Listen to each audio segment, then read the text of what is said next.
जी हाँ दोस्तों, नमस्कार। मैं आज पुनः आपके बीच में उपस्थित हूँ अपने चैनल आपके चैनल जीएस पॉइंट बैराग के सर पे। दोस्तों, मैं आज उपस्थित हूँ ब्रिटेन के नए उत्तराधिकारी राजा के उनके जीवन के सफर की और उनके राजशाही जिम्मेदारियों को संभालने से प्रारंभ करते हुए। दोस्तों, मैं बता दूं कि ब्रिटेन में महारानी एलिजाबेथ द्वितीय की डेथ हुई 8 सितंबर 2022 को और 10 सितंबर 2022 को उनके उत्तराधिकारी चार्ल्स तृतीय ब्रिटेन के महाराजा के रूप में पदभार संभाल लिए। दोस्तों, वैसे तो एक उत्तराधिकारी राजसी उत्तराधिकारी होती है जिसका शपथ ग्रहण न करके एक जिम्मेदारी तय की जाती है। एक व्यवस्था है जिसके अंतर्गत राजा बनने वाले को कैसे जिम्मेदारी दी जाए, यह एक परंपरागत वहां की व्यवस्था है जिसके आधार पर उन्हें राजशाही के उत्तराधिकारी के तौर पे नामित कर दिया गया। दोस्तों, एक चार्ट मैंने बनाया है आपको, जिसके माध्यम से मैं बहुत बारीकी से समझाने का प्रयास करूंगा कि चार्ल्स तृतीय तक यह साथ कैसे आया और चार्ल्स तृतीय के बाद के उत्तराधिकार के लोग कौन हैं जो इनके न रहने पर इनके दायित्व को संभालेंगे। दोस्तों, मैं बता दूं कि एक मेरा हेडिंग है महारानी का लड़का महाराजा। यह मैं एक प्रश्न के रूप में आपके सामने रखा हूं। यह प्रश्न सिर्फ इस बात को गवाही करता है कि जब भी किसी राज परिवार में राजा या महारानी के मरने के बाद उसके ही वंशज अर्थात उनके लड़का या लड़की को ही यह जिम्मेदारी तय की जाती है। हालांकि लोकतंत्र में यह बिल्कुल मान्य नहीं है। राजसी व्यवस्था को लोकतंत्र स्वीकार नहीं करता है। किसी भी वंशानुगत परंपरा वाले दायित्व को लोकतंत्र स्वीकार नहीं करता है। हमारे देश में इसका कोई जगह नहीं है। दोस्तों, इस बात को जान लीजिए कि भारत में न राजा है न राजा का कोई उत्तराधिकारी होगा। दोस्तों, हमारे देश की संप्रभुता जनता में निहित है, इसलिए जनता तय करती है कि देश का राष्ट्रपति, देश का प्रधानमंत्री, देश का नेतृत्वकर्ता कौन बनेगा। यह हमारे देश के लोगों के संप्रभुता में निहित है। जबकि ब्रिटेन में दोस्तों, ब्रिटेन में संप्रभुता राजा में निहित होता है, ब्रिटेन में संप्रभुता महारानी में निहित होती है। वह जिसको चाहते हैं वो राजा बनता है। हालांकि सबसे बड़े पुत्र या सबसे बड़ी पुत्री के रूप में जिम्मेदारी देने की एक परंपरा रही है, लेकिन राजा और महारानी के ही खानदान से आने वाले लोग उस ब्रिटेन के सर्वोच्च गद्दी पर बैठते हैं, जो या तो राजा के नाम से बैठते हैं या तो रानी के नाम से बैठते हैं। तो दोस्तों, हम इसमें बता दूं आपको कि एलिजाबेथ द्वितीय जिनकी डेथ हुई है, उनके पति श्री प्रिंस फिलिप थे और इनके 4 बच्चे थे दोस्तों, जिसमें एक सबसे बड़े जो बच्चे थे उनका नाम था चार्ल्स फिलिप आर्थर जॉर्ज। दोस्तों, इनको राजा के रूप में 10 सितंबर 2022 को चार्ल्स तृतीय के रूप में महाराजा की गद्दी दी गई है। जब इनको गद्दी दी जा रही है दोस्तों, तो इनकी उम्र 73 वर्ष है। दोस्तों, मैं बता दूं कि 73 वर्ष तक एक व्यक्ति उत्तराधिकारी के लाइन में खड़ा था और वो राजा के उत्तराधिकार या महारानी के उत्तराधिकार के रूप में 73 वर्षों तक सफर किया।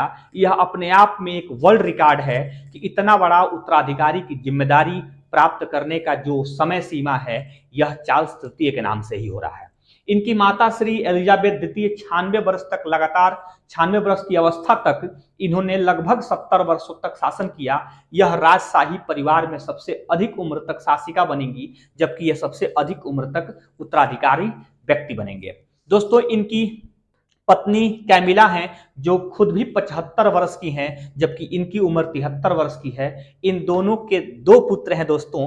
एक पुत्र का नाम है विलियम्स, यह प्रिंस ऑफ वेल्स हैं और विलियम्स ही महाराजा के अगले उत्तराधिकारी हैं, क्योंकि दोस्तों 2 पुत्रों में एक पुत्र है प्रिंस हैरी।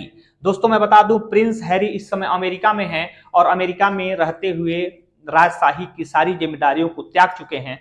अतः जैसे उन्होंने जिम्मेदारी त्यागा, उसी समय क्लियर हो गया कि चार्ल्स तृतीय के नए उत्तराधिकारी विलियम्स होंगे, जो इस समय प्रिंस ऑफ विलियम्स के रूप में काम कर रहे हैं। दोस्तों, इनके भी अगर देखा जाए, इनकी पत्नी है कैथरीन और इन दोनों से 3 लोग हैं, जिसमें से 2 लड़के और 1 लड़की है। दोस्तों, इसमें सबसे बड़े लड़के हैं प्रिंस जॉर्ज। दोस्तों, इनके सबसे बड़े लड़के हैं प्रिंस जॉर्ज, वो नए और अगले उत्तराधिकारी के रूप में माने जाएंगे। जबकि एक लड़की है शार्लेट और एक और लड़के हैं उनके प्रिंस लुइस। तो इन तीनों में जो सबसे बड़ा है वो है आपका प्रिंस जॉर्ज, जो विलियम्स के उत्तराधिकारी होंगे। मींस मैं आपको चौथे पीढ़ी की तरफ आपको ध्यान आकृष्ट कर रहा हूं। एलिजाबेथ के बाद चार्ल्स तृतीय नए उत्तराधिकारी और राजा बने हैं। इनके अगले उत्तराधिकारी के रूप में विलियम्स होंगे, उनके अगले उत्तराधिकारी के रूप में प्रिंस जॉर्ज रहेंगे। अगर सब कुछ ठीक ठाक रहा तो दोस्तों अगले तीसरे नंबर पे प्रिंस जॉर्ज का नाम आता है। दोस्तों मैं बता दूं कि चार्ल्स तृतीय के ही नाम से ये इन्होंने क्यों शपथ ग्रहण किया है या यूं कहें कि यह जिम्मेदारी लिए हैं।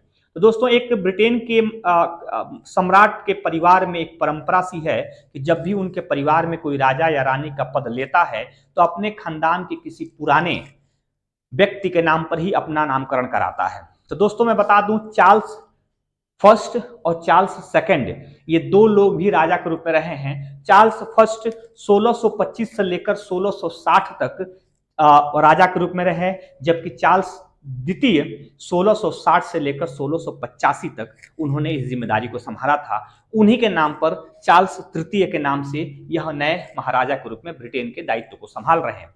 दोस्तों मैं आपको बता दूं कि ब्रिटेन के दायित्व को संभालते हुए यह राष्ट्रमंडल के अध्यक्ष के रूप में भी काम करेंगे और 14 देशों के महाराजा के रूप में इन्होंने पद संभाला है। दोस्तों 14 देश, पहले महारानी 15 देशों की महारानी हुआ करती थी। जैसा कि आप सबको मालूम है कि बारबाडोस जो लैटिन अमेरिकी देश है, कैरिबियाई देश है, वह इस समय महाराजा ब्रिटिश साम्राज्य के अधीनता को त्याग दिया है और इस तरह से 15 के बजाय 14 देशों के राजा होंगे आपके चार्ल्स द्वितीय। यह जिम्मेदारी तय करते हुए इन्होंने कुछ बातों का उल्लेख किया, उस बातों को मैं बताने का आपको प्रयास करूंगा। पहला, इन्होंने लोकतंत्र संप्रभुता के प्रति आस्था जाहिर किया है। दोस्तों यह अपने माता के लाइन को आगे बढ़ाते हुए लोकतंत्र के प्रति आस्था उन्होंने दिखाया है, संप्रभुता के प्रति उन्होंने आस्था दिखाया है। दोस्तों इन्होंने कहा कि अपने माँ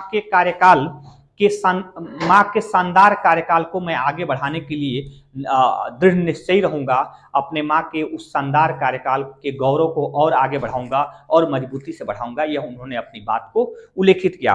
दोस्तों मैं बता दूं कि यह शानदार कार्यकाल को आगे बढ़ाने की बात को दोहराते समय जब ये बात बोल रहे थे तो वहां बैठे हुए लोगों ने एक हुंकार में नारा लगाया था, ईश्वर राजा की रक्षा करे। दोस्तों ईश्वर राजा की रक्षा करे, इस बात को लोगों ने नारा के द्वारा उनके उत्साह को और बढ़ा रहे थे। तो दोस्तों मैं बता दूं कि ब्रिटिश खानदान में लगातार इस परंपरा को निभाया जा रहा है और यह परंपरा हालांकि औपचारिक तौर पे चली आ रही है, क्योंकि ब्रिटेन में एक जो सरकार है वह सरकार लोकतांत्रिक सरकार है जो पूरी ब्रिटेन की व्यवस्था को संचालित करता है। हालांकि नाम मात्र के राजशाही परिवार की शक्ति को बनाए रखा जाता है, लेकिन प्रतिष्ठा और सम्मान में इसकी कोई तुलना नहीं है। दोस्तों इस तरह से दुनिया का सबसे बड़ा राजशाही परिवार का नया उत्तराधिकारी मिला जिसे चार्ल्स तृतीय कह रहे हैं। दोस्तों इस वीडियो को आप अच्छे से देखें, इस वीडियो में जो भी कमियां या त्रुटियां रही होंगी आप जरूर से हमको याद दिलाइएगा, हम और बेहतर ढंग से इसको बनाने का प्रयास करेंगे और बेहतर आपके बीच में ले जाने का प्रयास करेंगे। दोस्तों मैं बता दूं कि इनका शपथ ग्रहण जो हुआ है या इनका उत्तराधिकारी की जिम्मेदारी जो दी गई है वो सेंट जेम्स पैलेस में दी गई है, जो लंदन का एक खूबसूरत सा पैलेस है, वहीं पे इनकी जिम्मेदारियों को दिया गया है। दोस्तों मैं बता दूं कि यह अपने आप में ऐतिहास है, जब दुनिया के 14 देशों ने साक्षी के तौर पर उन्हें राजा महाराजा स्वीकार किया और इस तरह से इनका दुनिया का सबसे विशाल साम्राज्य जो है पुनः एक बार नए सिरे से प्रारंभ हो सका। दोस्तों वीडियो कैसा लगा आप कमेंट करके जरूर बताइएगा। आप हमारे वीडियो को शेयर कीजिए और हमें बताने का प्रयास कीजिए कि आगे की वीडियो किस पर बनेंगे। हम आपके इस कमेंट और इस विचारों का जो है कि प्रतीक्षा करेंगे। दोस्तों इसी के साथ मैं वीडियो को समाप्त करता हूं। बहुत बहुत धन्यवाद। Thank you.